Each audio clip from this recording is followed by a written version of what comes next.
Sem Jan Bogovič, prihajam iz Brežic, sem drugi letnik medicine, tukaj v Mariboru, sicer pa treniram konjeništvo, preskakovanje ovir. Vpisal sem se na medicino, ker me zanima pač delovanje človeškega organizma kot takšno in pa tudi veseli me potem pri poklicu delo z ljudmi, pa tudi to, ker imaš po končanem študiju precej možnosti glede specializacije in lahko delaš na različnih področjih. Preskakovanje ovir s konji ni najbolj pogost šport tukaj pri nas. Bi ga malo bolj podrobno predstavil, prosim. Ja, tako je. Ni najbolj poznan šport tukaj v Sloveniji. Drugače gre pa za precej kompleksen šport. Se pravi, mora se poklopiti več dejavnikov, ki na to prispevajo k končnemu uspehu. V prvi vrsti je pomembno, da imamo dobrega konja, ki ima talent in dober karakter. Nato pa je dejansko od jahača in od njegovega občutka in znanja odvisno, kakšen bo potem rezultat in kako bo s tem konjem uspel trenirati. Pač trudimo se, da dejansko dosežemo čim večjo harmonijo in da pač se s konjem čim bolje sporazumemo. Potrebno se je pač zavedati, da konj ni športni rekvizit in da je pač živo bitje, kar dejansko dela ta šport tudi tako zelo poseben.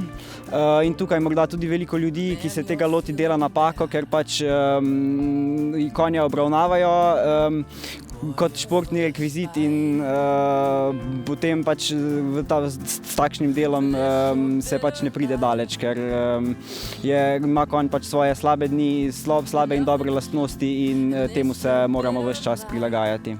Konj mora pač imeti pravilno prehrano, nego veterinarja, kovača, imeti moramo pač trenerja, ki nam pove, kaj delamo dobro in kaj narobe, predvsem v začetnih, se pravi na samem začetku.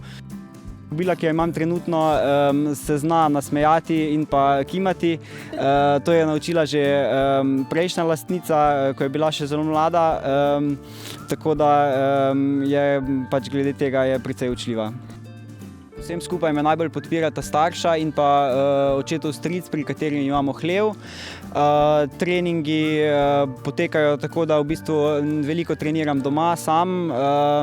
Vozim pa se tudi k trenerju v konjeniški klub Krka Novo mesto, za katerega tudi tekmujem.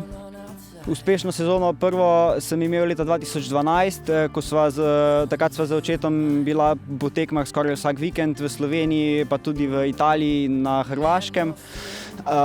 Nato pa sem leta 2013 odšel v Nemčijo, kjer sem pol leta treniral z svojim konjem in pa tudi z drugimi konji. Tam sem se res veliko naučil, vsak dan sem jahal veliko različnih mladih konj in spoznal bolj profesionalno plat tega športa. Tako da potem, ko sem prišel iz Nemčije, je bila v bistvu cela sezona 2014 zelo uspešna z mojim tedanjim konjem.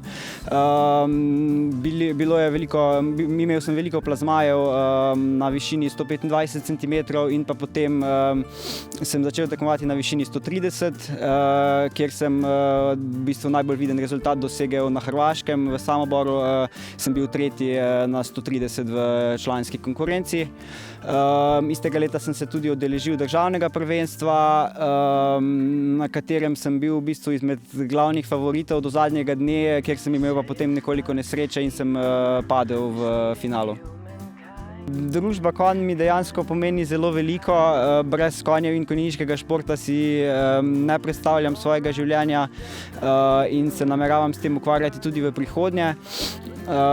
Cilji so potem kakšno pač sodelovanje na mednarodnih turnirjih, pač to so dolgoročni cilji in pa morda celo doseganje kakšnih točk na mednarodni jakostni lestvici.